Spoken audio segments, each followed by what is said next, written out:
दर्शन करा। कई भक्तों को धन्यवाद कीर्तन में भाग लेने के लिए। अभी हम लोग मंगलाचरण करते हैं। ओम अज्ञानतिमिरान्धस्य ज्ञानांजन शलाकया चक्षुरुन्मीलितं येन तस्मै श्री गुरुवे नमः। श्री चैतन्य मनोभीष्टं स्थापितं येन भूतले स्वयं रूप कदा मह्यं ददाति स्वपदान्तिकं। वन्देऽहं श्री गुरु श्री युगपदकमलं श्री गुरु वैष्णवांश श्री रूपं साग्रजातं सहगण रघुनाथं वितं तं सजीवं स्वाधेतं सावधूतं परिजं सहितं कृष्ण चैतन्य देवं श्री राधा कृष्ण पादान सहगण ललिता श्री विशाखा विदांत च।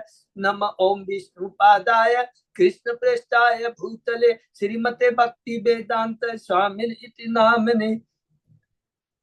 नमस्ते सारस्वती देवे गौरवाणी प्रचारिणे निर्विशेषा शून्यवादी पाश्चात देश तारिणे। वांछा कल्पतरुभ्यश्च कृपा सिन्धुभ्येव च पतितानां पावनेभ्यो वैष्णवेभ्यो नमो नमः। नमो महावदान्याय कृष्ण प्रेम प्रदायते कृष्णाय कृष्ण चैतन्य नामने गौरत्विषे नमः। हे कृष्ण करुणा सिंधु दीन बंधु जगतपते गोपेश गोपिका कांत राधा कांत नमस्तुते। तप्त कांचन गौरांगी राधे वृंदावनेश्वरी वृषभानुसुते देवी प्रणमामि हरिप्रिये। नीलांचल निवासाय नित्याय परमात्मने बलभद्र सुभद्रायां जगन्नाथाय ते नमः। जय श्री कृष्ण चैतन्य प्रभु नित्यानंद श्री अद्वैत गदाधर श्रीवासादि गौर भक्त बिंद मुखम करोति वाचालम पंगुलंघ्य गिम यत्किपातभं वंदे श्री गुरु दीनतारिणं परमानंद माधवम श्री चैतन्येश्वरं। हरे कृष्ण कृष्ण कृष्ण हरे हरे हरे राम राम राम हरे। श्री मंगलाचरण की जय। शिला प्रभुपाद की जय। हरे कृष्ण। आज की इस भागवतम चर्चा में सभी भक्तों का हार्दिक स्वागत है। सभी भक्तों के चरणों में मेरा सादर दंडवत प्रणाम है। राधा माधव राधा गोविंद परम वैष्णव गुरु आचार्य की असीम कृपा से हम सब भक्त लोग मिलकर श्री भागवतम के ऊपर चर्चा कर पा रहे हैं। कैंटो 10 में प्रवेश कर रहे हैं। हरि बोल। आश्रय तत्व 10 तत्वों में जो 8वां तत्व है आश्रय तत्व है, उसमें हम प्रवेश किए हैं। उसके बाद में मुक्ति है, उसके बाद में निरोध है। निरोध मीन्स पूरा सृष्टि का संहार। तो 7वें इस अध्याय के अंदर में कैंटो 10 के अंदर में भगवान का जो आश्रय हमें मिलता है, भगवान का ये अध्याय मुखमंडल है। उसमें परीक्षित महाराज प्रश्न करते हैं कि आपने, हे सुखदेव गोस्वामी, आपने तो चंद्रवंश सूर्यवंश के बारे में डिटेल में बताया, राजाओं के बारे में बताया, अब भगवान के यशस्वी कार्यकलाप उनके चरित्र आदि के बारे में मुझे डिटेल में बताइए। के बाद में सुखदेव गोस्वामी बताना शुरू करते हैं और भी बहुत सारे प्रश्न करते हैं कि भगवान शंकर बलराम कैसे पहले माता देवकी और फिर माता रोहिणी के घर में स्थानांतरित हुए। श्री कृष्ण ने अपने पिता वासुदेव का घर छोड़कर वृंदावन क्यों गए, वृंदावन में कहाँ रहे, उन्होंने अपने माता के भाई कंस को क्यों मारा, इत्यादि का बहुत प्रश्न करते हैं। उत्तर में सुखदेव गोस्वामी जी कहते हैं कि किस प्रकार से एक बार पृथ्वी जब अधर्मियों के कुकर्मों से अत्याचारों से दुखी हो जाती है तो वो ब्रह्मा जी के पास जाती है। ब्रह्मा जी ऋषियों और सारे देवताओं को लेकर भगवान के पास में क्षीर सागर में जाते हैं और आकाशवाणी होती है। भगवान ब्रह्मा जी को बताते हैं कि मैं बहुत ही जल्दी सारे अवतारों को लेकर, माने अपने अंदर सारे अवतारों को लेकर आऊंगा और तुम सब लोग देवताओं भी मेरे यदुवंश में और स्त्रियां देवी पुत्र पौत्र बन कर करके आप लोग आओ। ये कहने के बाद में सुखदेव गोस्वामी बताना शुरू करते हैं कि किस प्रकार सूरसेन का पुत्र है वसुदेव जी, जिनका ब्याह देवकी के संग होता है। स्वयं कंस उसके रथ को हाँकता है, खींचता है, लेकिन जैसी आकाशवाणी होती है, अरे तुम्हारी ये बहन देवकी का 8वां पुत्र तुम्हारे मृत्यु का कारण बनेगा, तुरंत उसकी आश्रु प्रवृत्ति जाग जाती है। सब कुछ भूल जाता है कि मेरी बहन है और उसके बाल पकड़ करके तलवार निकाल देता है, मारने का प्रयत्न करता है। और यहाँ पर वसुदेव है, परम भागवत याद रखेंगे, बहुत सुंदर शिक्षा देते हैं।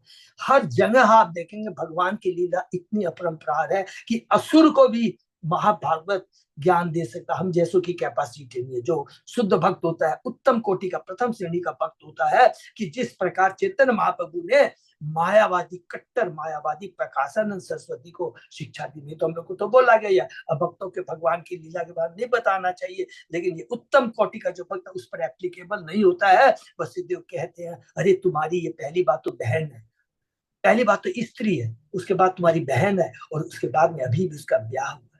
और जहां तक मरने की बात है, मृत्यु तो निश्चित है, इसको कोई मिटा नहीं सकता है। इस भौतिक शरीर ये तो नश्वर है। बहुत सुंदर शिक्षा है, मृत्यु के समय मनुष्य सकाम को नहीं, मन को सोचने, अनुभव करने तथा चाहने के साथ विशेष शरीर प्राप्त करता है। जैसा मन है, ये मन है जो कि अलग अलग हमें शरीर प्रदान करता है। मन की चंचलता को रोकना है, मन को भगवान की सेवा में लगाना है। ये दूसरा, एक आसुरी प्रवृत्ति जो होती है, वो उन पर अनप्रेडिक्टेबल, उन पर कभी विश्वास नहीं करना चाहिए। दूसरा, आत्मा के बारे में बताया जा रहा है। और तीसरा यहाँ पर बता रहे हैं कि मन को भगवान की सेवा में लगा कर ही हम अपने मन को बस में कर सकते हैं। इसके अलावा कोई भी उपाय नहीं है।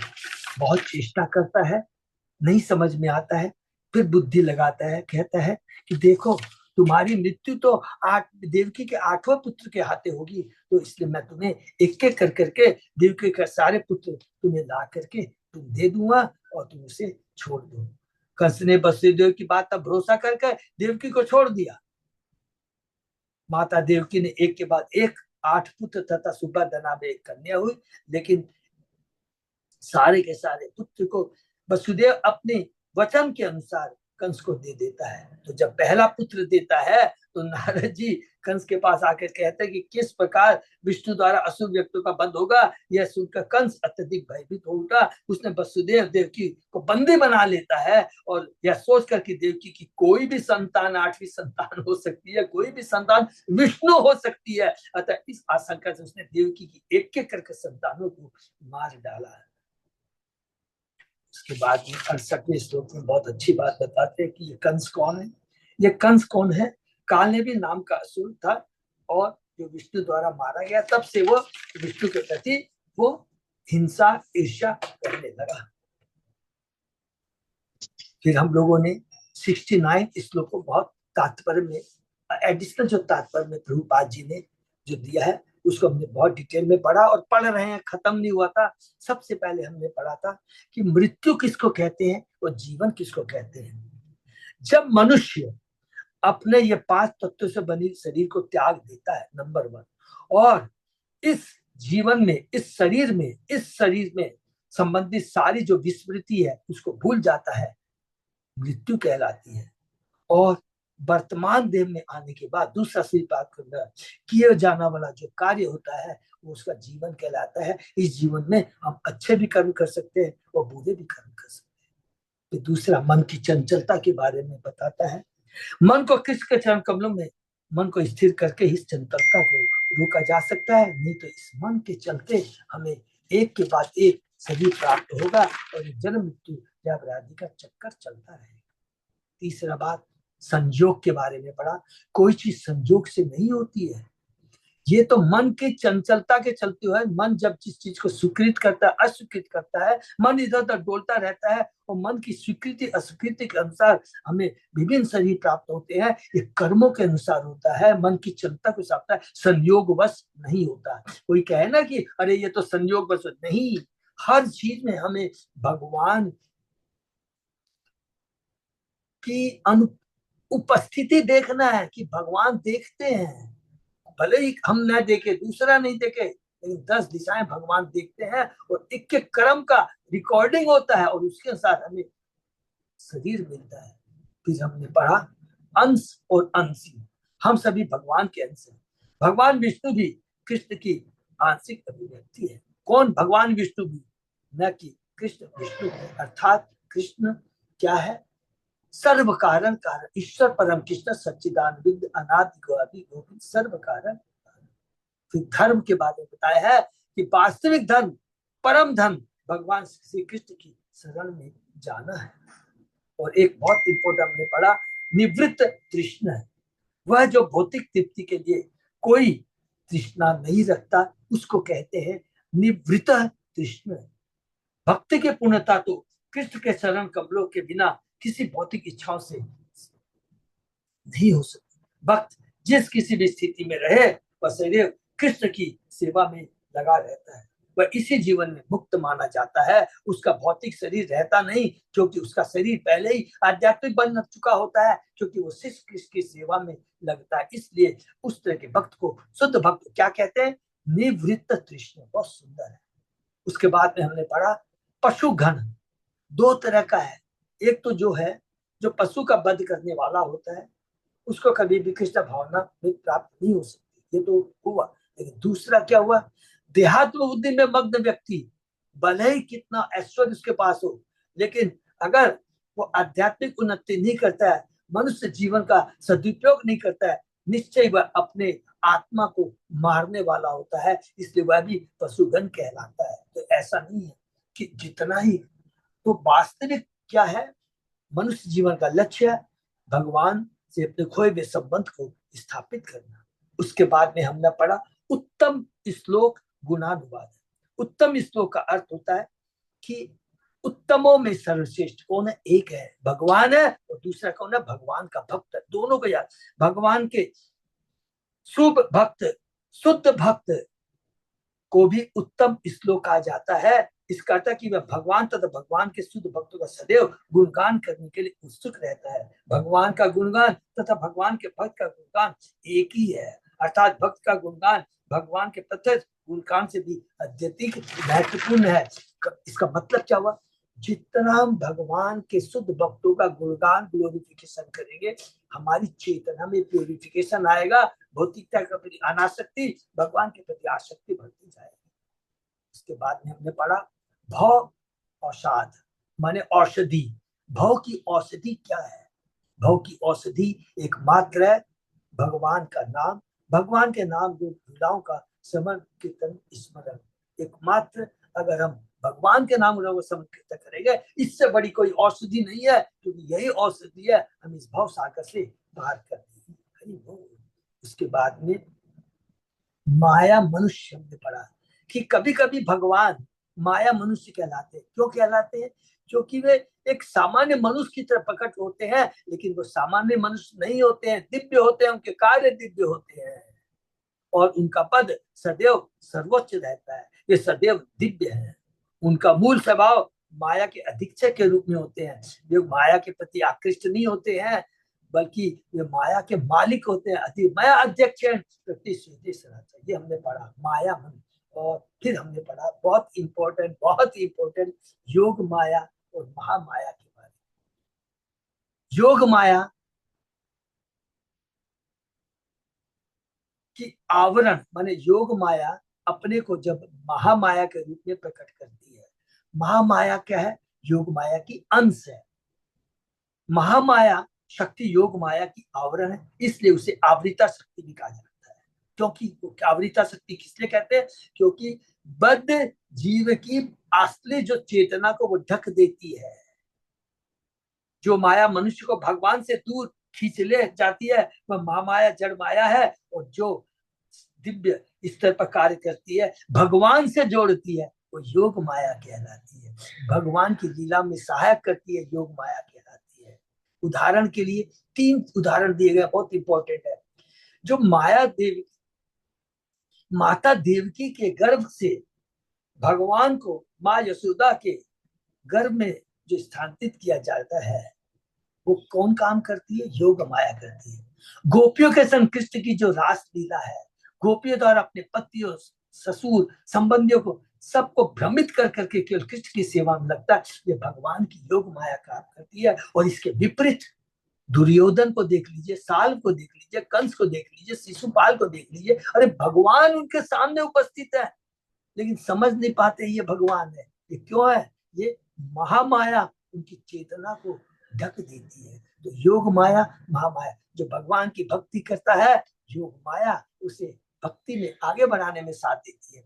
लेकिन जो भक्ति नहीं करता है, भोगना चाहता है, भगवान महामाया को भेज देते, चलो जितना भोगना है भोग लो। और महामाया जैसे ही उस पर प्रभावित होती है, माने भारी पड़ जाती है, सोचता है I am the proprietor, controller, enjoyer, भौतिक जगत सुखी है, इससे बड़ा आनंद नहीं है, माने हमारी पशु वृत्ति बना देती है। ये अभी हमने पढ़ा। उसके आगे तात्पर्य प्रभुपाद जी और क्या बताते हैं आगे, हम उसको पढ़ेंगे। ओम नमो भगवते वासुदेवाय। ओम नमो भगवते वासुदेवाय। ओम नमो भगवते वासुदेवाय। नारायण नमस्कृत्य नरं चैव नरोत्तमं देवी सरस्वती व्यासं ततो जयम् उदीरये। नष्प्रायेषु भद्रेषु नित्यं भागवत सेवया भगवती उत्तम श्लोके भक्ति भवति नैष्ठिकी। कृष्णाय वासुदेवाय देवकी नंदनाय च नंद गोप कुमाराय गोविंदाय नमो। आराधयो भगवान ब्रजेश तनय ततदाम वृंदावनम रमया काचित् उपासना व्रजवधू वर्गेण्य कल्पिता।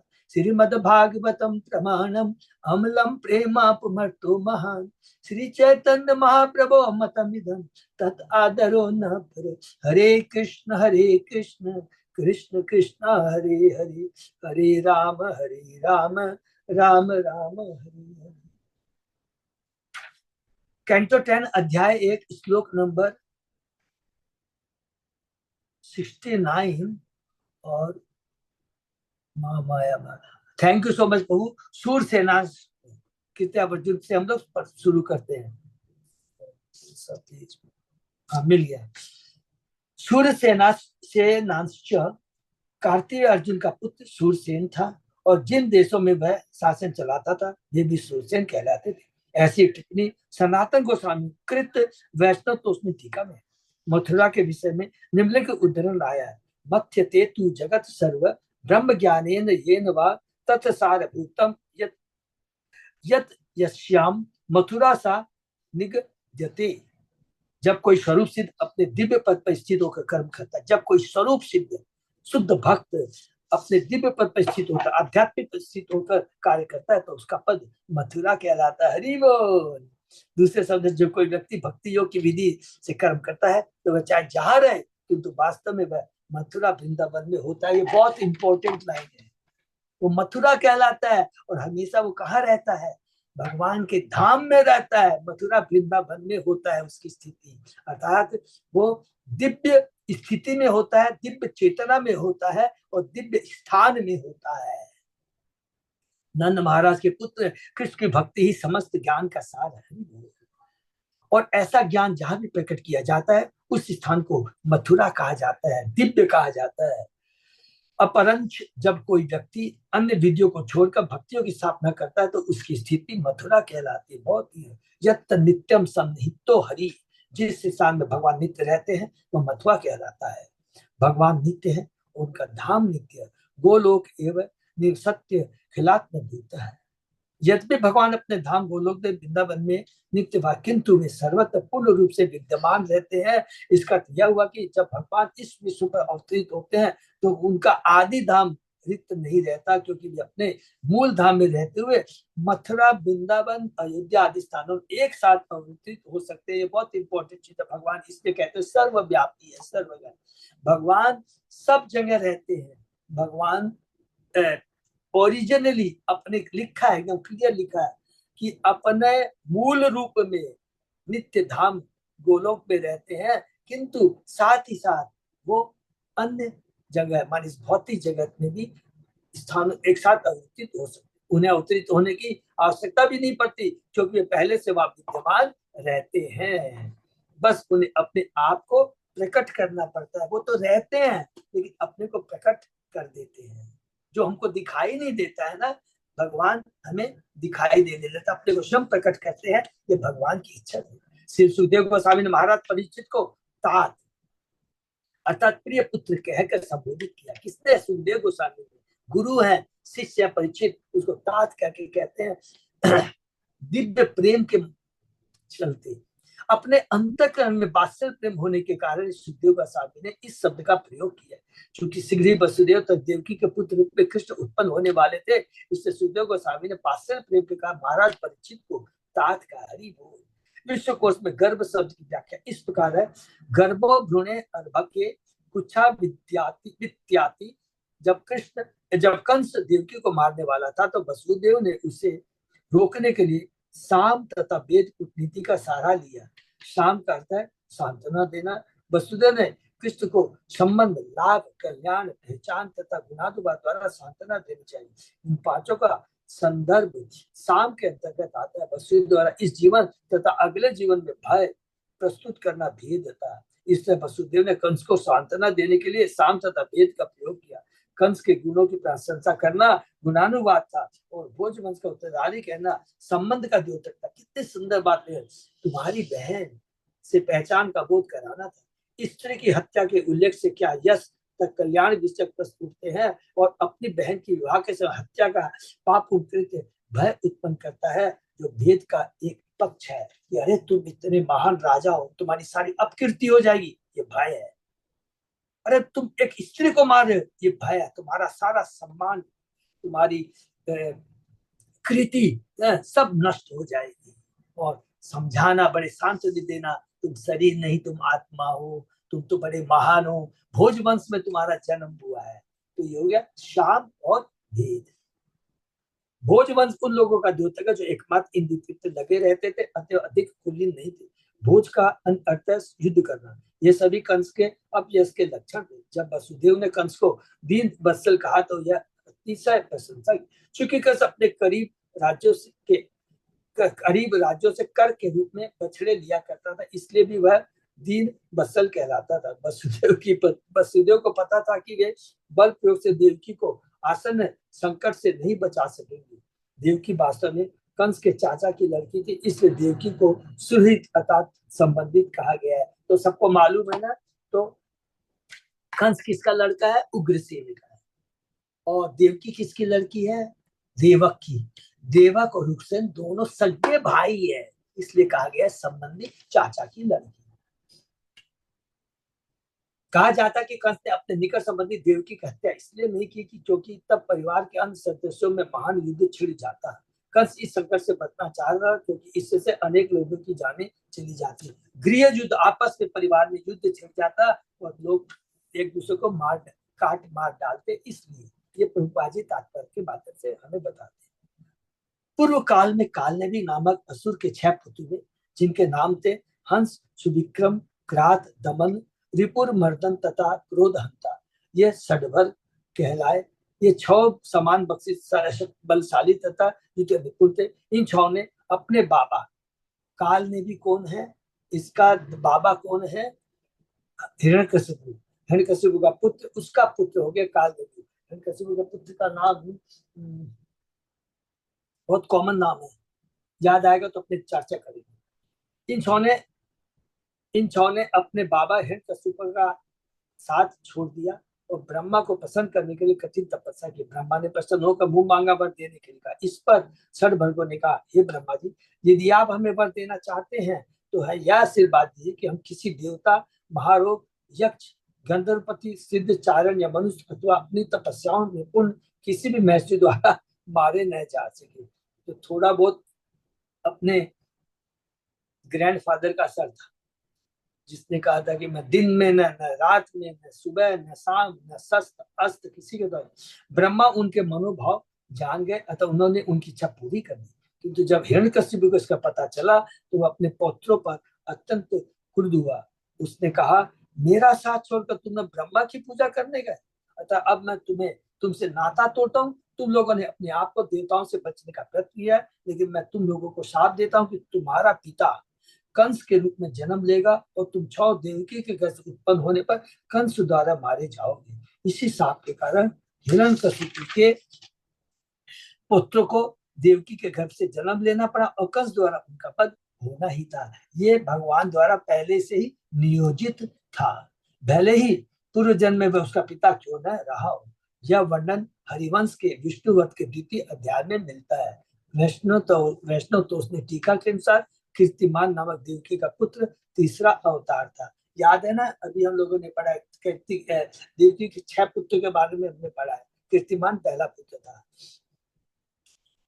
अपने पहले अवतार में वह मरीचि का पुत्र समर था, और बाद में कालनेमी का पुत्र बना, और तीसरा वो देवकी का पुत्र बना समर। उसके बाद में कालनेमी का पुत्र कीर्तिमान, और दूसरा पुत्र बना, नाम यहाँ पे दिया हुआ है जो 6 पुत्र हैं, और उसके बाद में ये तीसरा पुत्र बना देवकी का। पुराणों में इसका उल्लेख मिलता है। श्रीमद् भागवत इस अध्याय में मध्वाचार्य संप्रदाय द्वारा स्वीकृत, जिसका प्रतिनिधित्व विजय ध्वज तीर्थ करते हैं, एक अतिरिक्त श्लोक मिलता है जो इस प्रकार है। अथ कंसम उपागम्य नारदो ब्रह्मानंदन एकांतम उपसंगम्य वाक्य में तु में मेतत दुवाच ह वाक्य मेतत दुवाच ह।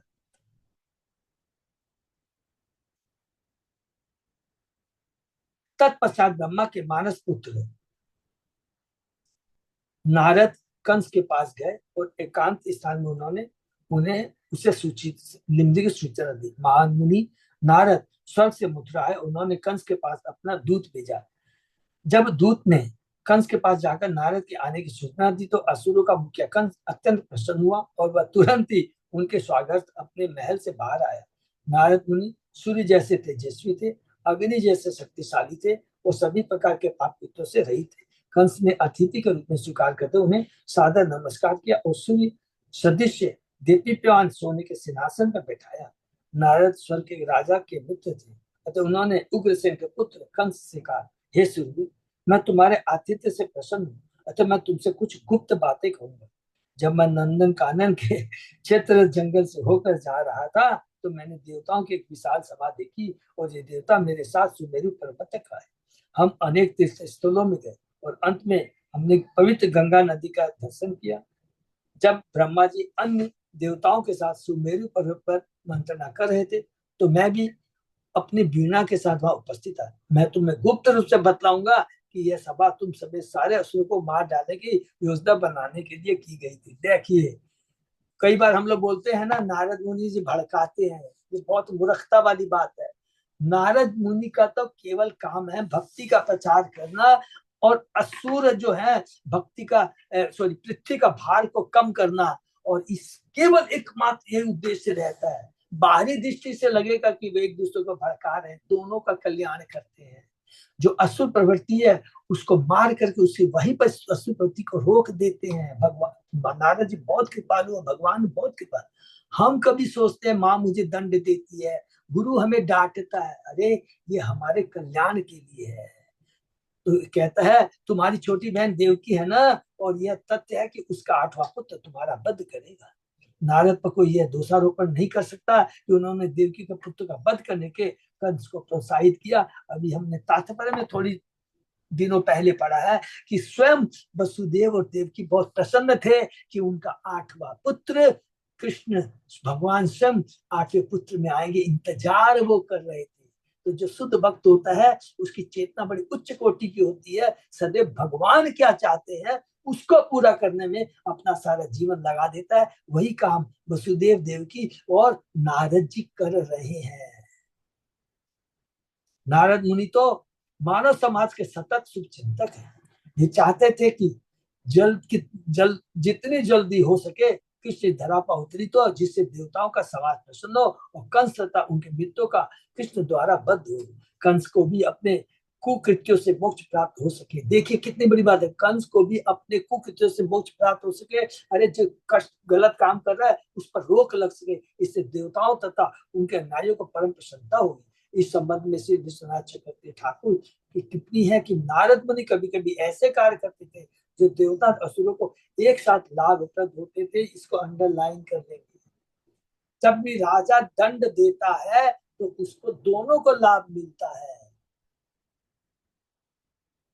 इस प्रसंग में श्री धीर राघव आचार्य ने अपनी टीका में निम्नलिखित आधा श्लोक सम्मिलित किया है। अशुरा सर्व एवत लोकोपद्रवकारिण लोक उपद्रव कारिण। असुरगण सदा सदा ही मानव समाज के लिए उपद्रवी तत्व रहते हैं। इस प्रकार से भागवत के स्कंद 10वें स्कंद श्री भगवान कृष्ण का अवतार परिचय शीर्षक प्रथम अध्याय का भक्ति वेद तात्पर्य हरि बोल। तो ये बहुत सुंदर है। इसमें भी और जो 2-3 चीजें हम लोगों ने पढ़ा कि भगवान के जो भक्त होते हैं उनका उद्देश्य क्या होता है, भगवान के आदेशों को पूरा करना, नंबर 1 है। दूसरा बहुत सुंदर है, जो भगवान का भक्त होता है वो जहां भी होता है, याद है ये कौन चीज किसने भी कहा था, इसी तरह का बात किसने कहा था, युधिष्ठिर महाराज ने किसको कहा था, विदुर जी को कहा था, आप तो चलते फिरते भागवत है, आप जहां जाते हैं वो तीर्थ स्थान बन जाता है, क्योंकि आप भगवान को अपने हृदय में धारण करके चलते हैं। तो आप जहां जाते हैं भगवान आपके हृदय में है, तो वो तीर्थ स्थान हो जाता है कि भगवान। यही चीज है, इससे परम भागवत का हमें शुद्ध भक्तों का संग करना चाहिए। तो 2 चीज ये बहुत इंपॉर्टेंट हम लोगों ने पढ़ा। और साम भेद, सांत्वना देना और माने उस दोनों चीज है, ये हमें भी क्या है भक्ति में। देखिए ये प्रीचिंग टेक्निक है, तो ये चीज भी हमें सीखना है। तो ये बहुत इंपॉर्टेंट चीज प्रभुपाद जी ने यहाँ पर अपनी अलग टिप्पणी के माध्यम से, तात्पर्य के माध्यम से हमें बताया। इसको भी हम लोग ऐड कर लेंगे अपने जो भी अभी तक हमने जो डिस्कस किया था टिप्पणी में। तो हम लोग प्रवेश करते हैं अध्याय 2 के अंदर। देवताओं द्वारा गर्भस्थ कृष्ण की स्तुति। हरि बोल। भगवान कृष्ण आ गए हैं, देवता आ रहे हैं, कहाँ आ गए हैं, माता गर्भ देवकी वसुदेव के पुत्र के रूप में उनके हृदय में आ गए। याद रखना, इस अध्याय में बताया गया कि जब कंस का वध करने के लिए भगवान ने देवकी घर में प्रवेश किया तो सारे देवता समझ गए कि भगवान देवकी घर में वास कर रहे हैं, अतः उन्होंने उनके सम्मान में गर्भ स्तुति की। कंस अपने ससुर जरासंध के संरक्षण में, जरासंध की जो पुत्री है ना, उसका ब्याह किससे हुआ था, कंस से। इसलिए लिखा कंस अपने ससुर जरासंध के संरक्षण में प्रलंब, बक, चाणूर, तृणावर्त, अघासुर, मुष्टिक, वाण तथा भौमासुर जैसे असुर मित्रों की सहायता से यदुवंशियों को सताने लगा। इसलिए यदुवंशी अपने अपने घर छोड़कर कुरु, पंचाल, कीकय, शाल तथा विदर्भ जैसे राज्यों की शरण में चले गए। उनमें से कुछ ही जो नाम मात्र के मित्र थे कंस के साथ रहते थे।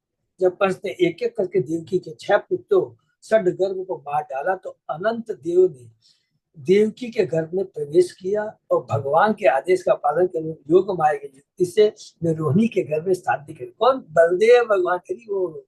तो आचार्य लिखते हैं, शायद जीव गोस्वामी, मेरे को एग्जैक्ट मालूम नहीं है, कि जब काम, क्रोध, लोभ, मोह, मद, मस्त, ये जो 6 असुर है ना, ये देवकी के जो 6 पुत्र मारे गए, ये 6 असुर है जो हम बद्ध जीवों के हृदय में है।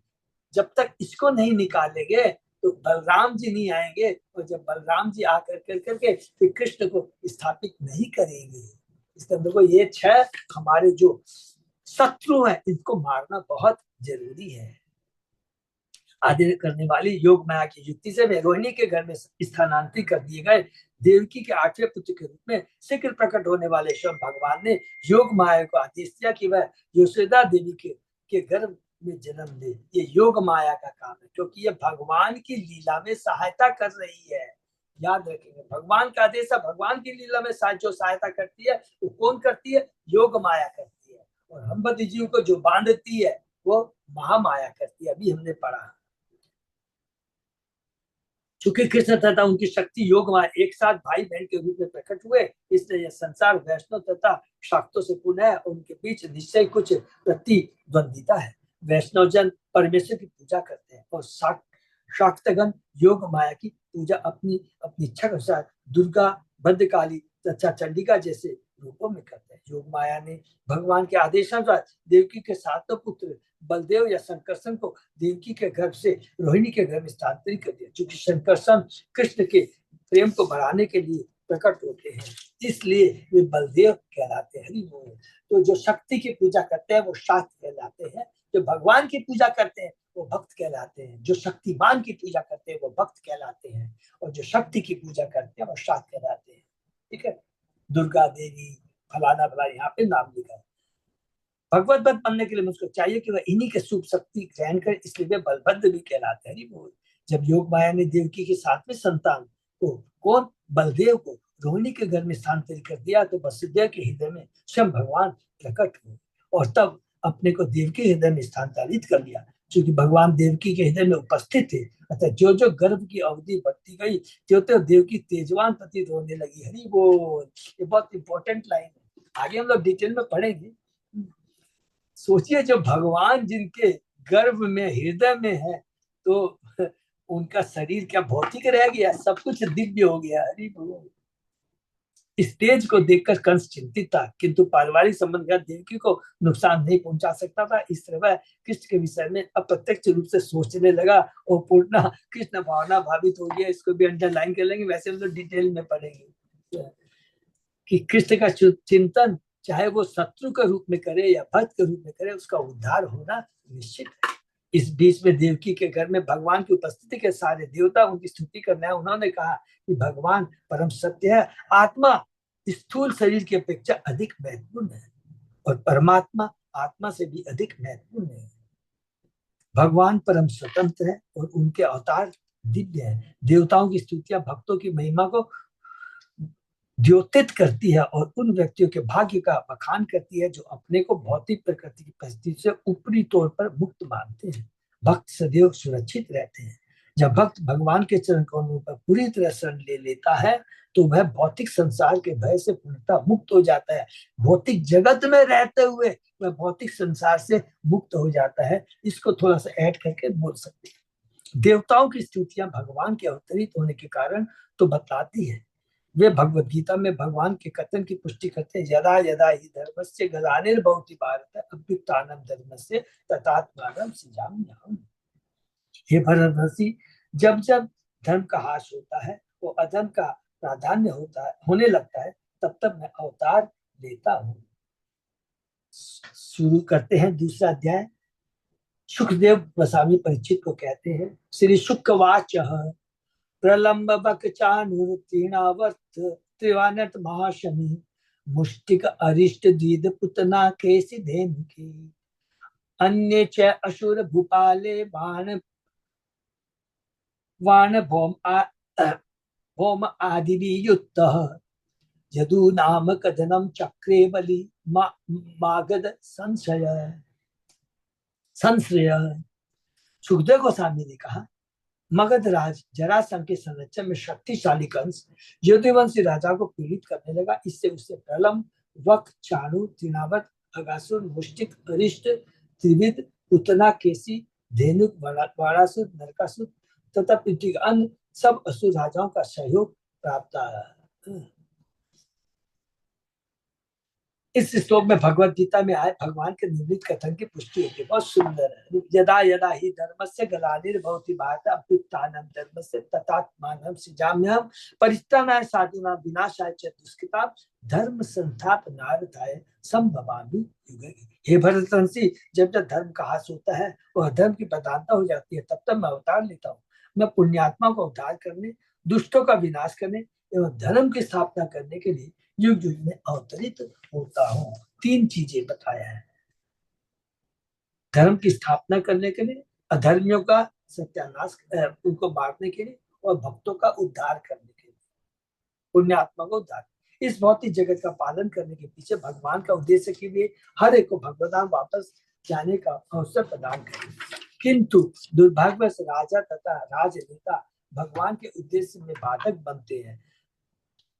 अतः सब कुछ ठीक करने के लिए भगवान स्वयं या अपने अंशों के साथ प्रकट होते हैं। इसलिए कहा गया है, गर्भ संचार्य रोहिण्याम देवक्या योग माया तस्या कुच्छिन गता कृष्णो द्वितीय विबुद्धे स्तुतः। योग माया की शक्ति से बलदेव को रोहिणी के घर में स्थानांतरित करने के बाद कृष्ण देवकी के घर में प्रकट हुए। यदुवंशी सारे राजा भक्त थे, किंतु साल्व जैसे अनेक शक्तिशाली से उन्हें सताने लगे। उस समय कंस का ससुर जरासंध अत्यधिक शक्तिशाली था। अतः कंस ने यदुवंशी राजाओं को सताने में उनके संरक्षण का तथा असुरों की सहायता का लाभ उठाया। ये असुर देवताओं की अपेक्षा अधिक शक्तिशाली प्रतीत होते थे, किंतु भगवान से सहायता प्राप्त होने से ये असुर पराजित हो गए। हरि बोल। और देवता विजयी हुए। तो जहां भगवान की कृपा होती है, कितना भी बड़ा से बड़ा असुर हो जाए वो ठहर नहीं सकता। कल जो हम लोगों ने सुना था लीला में, हिरण्यकश्यप कितना बलशाली था, लेकिन जो प्रहलाद छोटा सा 5 साल का बालक भगवान को पूर्ण रूप से समर्पित था और इसलिए हिरण्यकशिपु का बाल बांका नहीं कर सका। ये पीड़िता निविशु कुरु पंचाल के यान सालवान विदर्भान निषदान विरेहान कौशलान अपि। असुर राजाओं द्वारा सताए जाने पर यादव ने अपना राज्य छोड़ दिया और कुरुओं पंचालों के सालवों विदर्भों निषदों विधियों तथा कौशलों के राज्य में प्रविष्ट हुए। एक तत् अनुरुंधान ज्ञातय पर्युपाश्यते हतेषु सटसु बालेषु देवक्या अग्रसेनिना सप्तमे वेशनम धाम यम अनंतम प्रपक्षते गर्वो बभूव देवक्या हर्ष शोक विवर्धन। किंतु उनके कुछ संबंधी कंस के इशारों पर चलने लगे और उसकी नौकरी करने लगे। जब उग्रसेन का पुत्र कंस देवकी की 6 पुत्रों का वध कर चुका तो देवकी घर में कृष्ण का अंश प्रविष्ट हुआ, जिससे से उसमें कभी सुख की तो कभी दुख की वृद्धि होती। यह अंश महान मुनियों द्वारा अनंत नाम से जाना जाता है। बलदेव और कृष्ण के द्वितीय चतुर्भुज से संबंधित है। तो बलदेव के बारे में बताया। कुछ प्रमुख भक्तगण यथा अक्रूर कंस के साथ इसकी तुष्टि के लिए रहते थे। ऐसा उन्होंने कई उद्देश्यों से किया। देखिए स्पेशली अक्रूर की बात कह रहे हैं। अरे कंस की नौकरी करता था, लेकिन यहाँ पर प्रभुपाद जी पहले से बोलते ऐसा उन्होंने कई उद्देश्य किया। उन सबों को आशा थी कि कंस द्वारा देवकी के अन्य पुत्रों के वध के पश्चात 8वें पुत्र के रूप में भगवान स्वयं प्रकट हो गए। अतः वे उत्सुकता पूर्वक उनके प्राकट्य की प्रतीक्षा करने लगे। तो इसलिए अक्रूर को गलत नहीं समझना है। कंस के साथ रहने से वे भगवान को जन्म लेते तथा बाल लीला करते देख सकेंगे और बाद में अक्रूर कृष्ण तथा बलराम को वृंदावन से मथुरा ले जाने के लिए जाएंगे। पर यू पास्ते से महत्वपूर्ण है क्योंकि यह सूचित करता है कि कुछ भक्त कंस के पास इसलिए रुकना चाहते थे कि वो भगवान की इन सब लीलाओं को देख से, नहीं तो वो मार देगा। इसलिए सोचा कि कम से कम सही उद्देश्य से लेकर के वो कंस के संग रहते थे। उद्देश्य क्या था कि भगवान आएंगे 8वें पुत्र के रूप में देवकी के और हम उनका दर्शन करें। कंस ने जिन 6 बालकों का वध किया था वे पूर्व जन्म में मरीचि के पुत्र थे, किंतु एक ब्राह्मण के शापस उन्हें हिरण्यकशिपु के नातियों के रूप में जन्म लेना पड़ा। कंस ने कालनेमी के रूप में जन्म लिया था और अब वह अपने ही पुत्रों को मारने के लिए विवश था। तो 3 जन्म के बारे में पढ़ा, मरीचि का पुत्र, कालनेमी का पुत्र और देवकी के पुत्र। यही वह रहस्यपूर्ण बात थी। जो ही देवकी के पुत्र मारे जाते वे अपने मूल स्थान पहुंच जाते। भक्तगण इसे भी देखना चाहते थे। सामान्यतः कोई भी व्यक्ति अपने भांजों को नहीं मारता, किंतु कंस इतना क्रूर था कि बिना किसी झिझक के ऐसा करता था। अनंत या संकर्षण द्वितीय चतुर्भुज से संबंधित है। यह अनुभवी टीकाकारों का मत है। तो द्वितीय चतुर्भुज सबको मालूम है। प्रथम चतुर्भुज में मूल संकर्षण वासुदेव, अनिरुद्ध, प्रद्युम्न, उसके बाद में मूल संकर्षण से महासंकर्षण वसुदेव, प्रद्युम्न और अनिरुद्ध है। तो उसी महासंकर्षण के बारे में बता रहे हैं। अनंत या संकर्षण या महासंकर्षण। क्लियर है। भगवान अपि विश्वात्मा विदित्वा कंसजम भयम यदु नाम निज नाथा नाम योगमायम समाधिशत। कंस के आक्रमण से अपने निजी भक्त यदुओं की रक्षा करने के लिए विश्वात्मा भगवान ने योग माया को यह आदेश दिया है। वो सब भगवान के द्वारा ये योजना नियोजित थी। श्री सनातन गोस्वामी ने भगवान अपि विश्वात्मा विदित्वा कंस अजम भयम की टीका इस प्रकार की है। भगवान स्वयं श्री कृष्ण है। कृष्णस्तु भगवान से ब्रह्म संहिता में लिखा है। वे विश्वात्मा क्योंकि उनका स्वांश परमात्मा के रूप में विस्तार करता है। इसकी पुष्टि भगवद गीता से क्षेत्रज्ञम च अपि माम विधि सर्व क्षेत्रेषु भारत। भगवान के सभी जीवों के क्षेत्रज्ञ अर्थात परमात्मा है। वे भगवान के समस्त अंशों के आदि उत्तम। विष्णु के लाखों अंश है यथा संकर्षण, प्रद्युम्न, किंतु इन भौतिक जगत में विश्वासमा तो क्षीरोध्याय विष्णु है। जैसा कि भगवद गीता में कहा है, ईश्वर सर्वभूतेषु हृदयेषु अर्जुन तिष्ठति। भगवान प्रत्येक जीवों के हृदय में परमात्मा के रूप में रहते हैं। और हमने पढ़ा है कि ये सब चीज तो मालूम है, फिर भी हल्का सा डिस्कस कर देते हैं।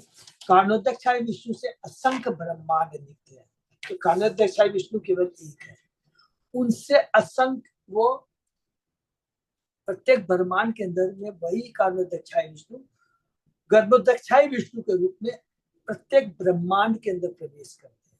तो जितने भी ब्रह्मांड उतने क्या है, गर्भोदक्षाय विष्णु, और वही गर्भोदक्षाय विष्णु अब क्षीरोदयाय विष्णु के रूप में प्रकट होकर प्रत्येक अणु जीव के अंदर में परमात्मा के रूप में प्रवेश करते हैं। तो वही क्षीरोदयाय विष्णु के परमात्मा के रूप में प्रत्येक जीव अणु के अंदर में रहते हैं। तो अणु के रूप में क्यों रहते हैं, सबको क्लियर है ना। अणु जो निर्जीव चीज है जिसको बोलते हैं, उसके अंदर में आत्मा नहीं होती है, लेकिन परमात्मा होता है। हम जीवों में तो आत्मा और परमात्मा दोनों है, लेकिन ये कलम पेंसिल या समझ लीजिए जल, उसमें आत्मा नहीं है लेकिन परमात्मा है। परमात्मा कैसे है, भगवान कहते हैं गीता में, जल का मैं स्वाद हूं। तो ये जल में जो स्वाद आता है ये किससे आता है, कृष्ण से आता है। इसलिए वो उस रूप में परमात्मा के रूप में प्रत्येक अणु के अंदर में भी है। ठीक है ना। हे अर्जुन, परमेश्वर समझ हृदय में स्थित है, अपने अंश विष्णु तत्व के रूप में कृष्ण वस्तुतः विश्वात्मा है, फिर भी अपने भक्तों के इसलिए वश में उन्हें निर्देश से परमात्मा का कार्य सर्वस्व चाहम विधि सन्निष्ठो मत स्मृति ज्ञानम पूर्णम छे। परमात्मा के कार्य क्षुद्र विष्णु संबंधित होते, किंतु कृष्ण ने अपनी भक्ति देवकी पर कृपा की, क्योंकि वे जानते थे कि कंस द्वारा सताई जाने का देवकी डरी हुई है। शुद्ध भक्त भौतिक अस्तित्व से सदैव डरता रहता है, क्योंकि वह यह नहीं जानता कि आगे क्या होगा, क्योंकि उसे किसी भी क्षण अपना सिर बदलना पड़ सकता है। तथा देहांत प्राप्ति धीरज तत्व न मुह्यति। यह जानकर शुद्ध भक्त इस तरह कार्य करता है कि कहीं उसे दूसरा शरीर धारण करके संसार के कष्ट न भोगने पड़े, जिससे उसका जीवन दूषित हो जाए। इसीलिए तो प्रहलाद महाराज कहते हैं, हे भगवान, मैं आपकी विकराल रूप से नहीं घबराता हूँ, मैं इस भौतिक जगत से घबराता हूँ। जन्म मृत्यु जरा व्याधि में नहीं आना पड़े, ये दुखालय है। मामू पेते पुनर्जन्म दुखालय में शाश्वतम है, उससे डरता है इस भौतिक जगत से कि इसलिए हमें डरना चाहिए। ऐसे कोई कार्य कर नहीं बैठूं जिससे पुनः इस भौतिक जगत में आना पड़े। हो सकता है ऐसे गलत कार्य हो जाए कि हमें निम्नतर शरीर प्राप्त करना पड़े। बहुत बच के रहना है। इसलिए मानव जीवन दुर्लभ है, लेकिन एट द सेम टाइम भैया दायित्वपूर्ण है मानव जीवन। ये भी आता है, पशु को कोई दायित्व नहीं है, उनको तो 20 साल, अगर कुत्ते को 20 साल रोनी में रहना तो रहना ही पड़ेगा। लेकिन मनुष्य को अल्प स्वतंत्रता प्रदान है। अपने उच्च कोटि की चेतना के माध्यम से वह इस जन्म मृत्यु के चक्र से निकल जाता है। ये बहुत इंपॉर्टेंट चीज है यहाँ पर, इसलिए उससे डरता है। यही भयम अर्थात डर है। भयम द्वितीयादि निवेशित है सियात। यह भय संसार के कारण है। ठीक ठीक कहे तो हर एक को इस संसार से सतर्क और भयभीत रहना चाहिए। और जो भयभीत नहीं है, जो अलर्ट नहीं है, वो पशु है, क्योंकि वो तो सोचता है ये भौतिक जगत सुखालय है। इस तरह संसार को न जानने से हर व्यक्ति प्रभावित होता है, किंतु भगवान कृष्ण अपने भक्तों की रक्षा के लिए सदैव सतर्क रहते हैं। अपने भक्तों की रक्षा करने के लिए कृष्ण अपने भक्तों के प्रति इतने दयालु वत्सल रहते हैं कि वे उन्हें बुद्धि प्रदान करते हैं, जिससे वे उन्हें एक क्षण भी भुलाए बिना भौतिक जगत में रहते रहे। ये बहुत इंपॉर्टेंट है। एक क्षण भौतिक जगत में रहते हुए भगवान अपने भक्तों को सदैव बुद्धि देते रहते हैं, ज्ञान देते रहते हैं। क्या देते हैं? दुखालय है ये, भौतिक जगत पर आकृष्ट नहीं होना है, ये इस भव सागर से निकलना है, मेरी भक्ति शुद्ध भक्त मेरे भक्तों का संग बनाए रखना है। इस तरह की भगवान बुद्धि प्रदान करते हैं। 10वां 11वां श्लोक जो है चतुश्लोकी गीता का, बहुत चारों ही बहुत इंपॉर्टेंट है। अहम सर्वस्व प्रभो मत मत चिता मत गत प्राणा तेषाम युक्तानाम भस्ताम प्रीति पूर्वकम। और चौथा है तेषाम एवं अनुकंपातम अहम ज्ञान अजम तम नास्यामि नास्य अयम आत्मभावस्तो ज्ञान दीपेन भास्वता। मैं उन पर कृपा करने के कारण उनके हृदय में रहकर ज्ञान रूपी दीपक के ज्ञान रूपी दीपक से अज्ञान से उत्पन्न अंधकार को दूर करता हूं। नाशयामि आत्मभाव वस्तु। योग सब करता है कड़ी। कोई भी योग पद्धति भगवान से अपने टूटे संपूर्ण जोड़ने का प्रयास है। योग के अनेक भेद है, जिसमें से भक्ति योग सर्वश्रेष्ठ है। कर्म योग, ज्ञान योग, ध्यान योग से भक्ति योग श्रेष्ठ है। अन्य योग विधियों में सिद्धि के पूर्व विविध प्रकार की विधियां अपनानी पड़ती है, किंतु भक्ति तो प्रत्यक्ष होता है। ये तो एकदम लिफ्ट का काम करता है, और बाकी सब जो विधियां हैं वो सीढ़ी का काम करती है। कर्म योग, ज्ञान योग, ध्यान योग। भगवत गीता में भगवान इसलिए कहते हैं, परम जो योगी कौन है? योगी नाम अपनी सर्वेशा मत गते अंतरात्मना श्रद्धावान भजते युमाम समय युक्त तमो मत है। समस्त योगियों में से जो योगी श्रद्धा पूर्वक मेरी पूजा करते हुए मुझसे निष्ठा रखता है, वह योग में मुझसे भली भांति युक्त होता है और सर्वोच्च होता है। भक्ति योग के लिए अगले जन्म में मनुष्य मिलना निश्चित है। भक्ति योगी के अगले जन्म मनुष्य शरीर मिलना निश्चित है कि कृष्ण ने कहा है। सूची नाम श्रीमताम गेह योग में, इसको अंडरलाइन कर लेंगे प्लीज, बहुत इंपॉर्टेंट है। जो भक्ति कर रहा है, तो इसका मतलब हम लोग जो भक्ति कर रहे हैं, तो हमारा ये तो गारंटी है कि मनुष्य योनि मिलेगी। भक्ति कंप्लीट नहीं हुई तो भगवान ने गीता के 6वें अध्याय में लिख दिया है, 41, 42, 43 ऐसे करके है कि सूची नाम श्रीमताम गेह योग भ्रष्ट विचारे थे। कृष्ण ने कहा मनुष्य योनि पक्का मिलेगी जो भक्ति करता है। और भक्ति जब पूरी नहीं होती तो कोई बात नहीं, बहुत आगे भक्ति करके के यदि थोड़ा सा रुक जाती है, डाउनफॉल नहीं बोलेंगे तो रुक जाती है, तो वो क्या गोस्वामी के घर में जन्म लेता है। लेकिन थोड़ी भक्ति करने के बाद में यदि उसकी भक्ति रुक जाती है तो वो क्या है, एक धनवान के घर में जन्म लेता है। योग माया भगवान की आध्यात्मिक शक्ति है। भगवान अपने भक्तों पर स्नेह के कारण निरंतर उनके संपर्क में रहते हैं। हरि बोल।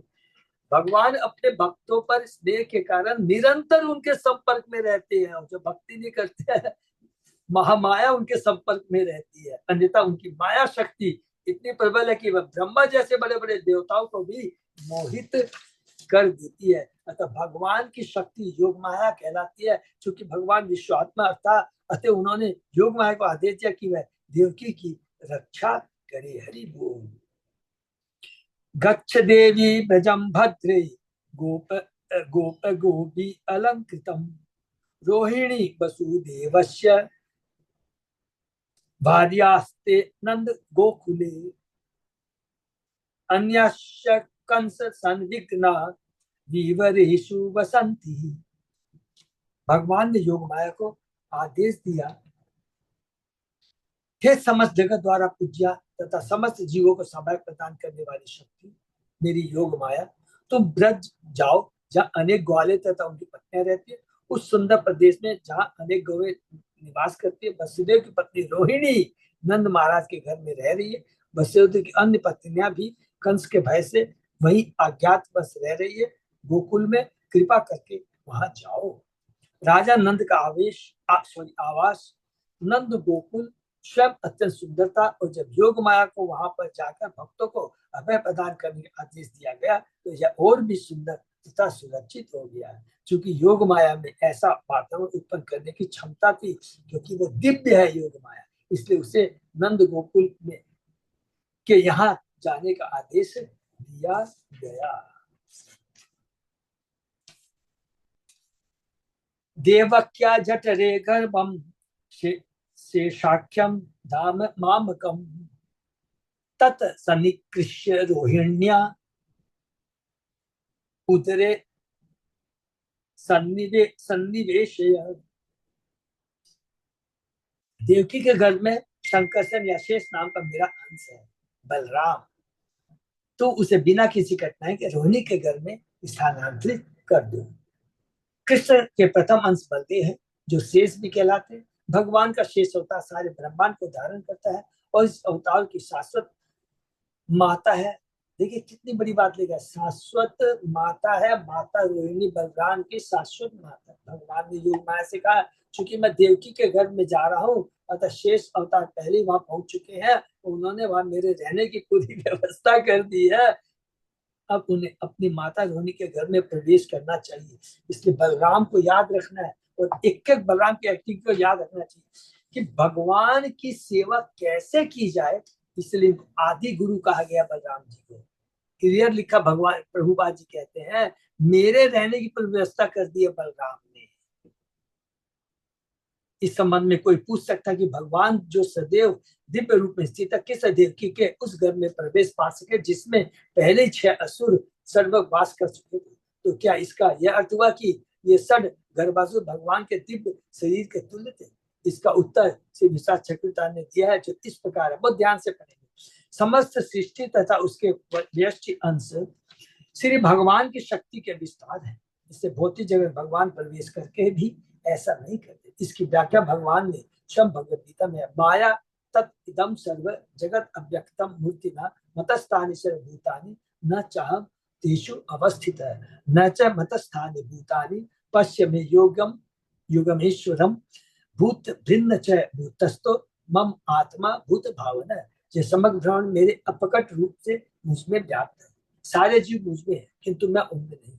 फिर भी हर सृजित वस्तु मुझसे टिकी, मुझमें टिकी नहीं है। मेरे योग ऐश्वर्य को तो देखो, यद्यपि मैं सारे जीवों का पालक हूँ और सर्वत्र रहता हूँ, तो मेरी आत्मा सृष्टि का उत्तम है। सर्व हल विदम ब्रह्म, हर वस्तु ब्रह्म अर्थात भगवान का अंश है।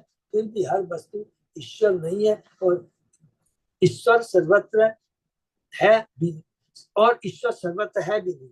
हर वस्तु उन पर टिकी है और नहीं भी टिकी है। इसे केवल अचिंत भेदाभेद दर्शन द्वारा समझाया जा सकता है। फिर भी ऐसे सत्य को शुद्ध भक्त कहते हैं, अन्य कोई नहीं समझ सकता, क्योंकि भगवद गीता भगवान कहते हैं भक्त्या माम विजानाति यावन यचास्मि तत्वतः। भगवान को उनके असली रूप में केवल भक्ति द्वारा समझा जा सकता है। यद्यपि सामान्य व्यक्ति भगवान को नहीं समझ सकते, किंतु इन सिद्धांत को शास्त्रों के कथन से समझा जा सकता है। शुद्ध भक्त भक्ति योग की 9 विधियां संपन्न करके समन कीर्तन विष्णु स्मरण पाद सेवन अर्चनम बंधु दास्य शाक्य आत्मनिवेदनम दिव्य पद पर आसीन रहता है। इस तरह भक्ति को प्राप्त भक्त इस भौतिक जगत में रहते हुए भी उसमें नहीं रहता। इतने पर भी भक्त सदा डरता रहता है कि भौतिक जगत से सानिध्य होने से उसे अनेक कलमश प्रभावित कर सकते हैं। इसलिए वह सदैव भय के कारण चौकन्ना रहता है, जिससे उसका भौतिक सानिध्य क्रमशः घटता जाता है।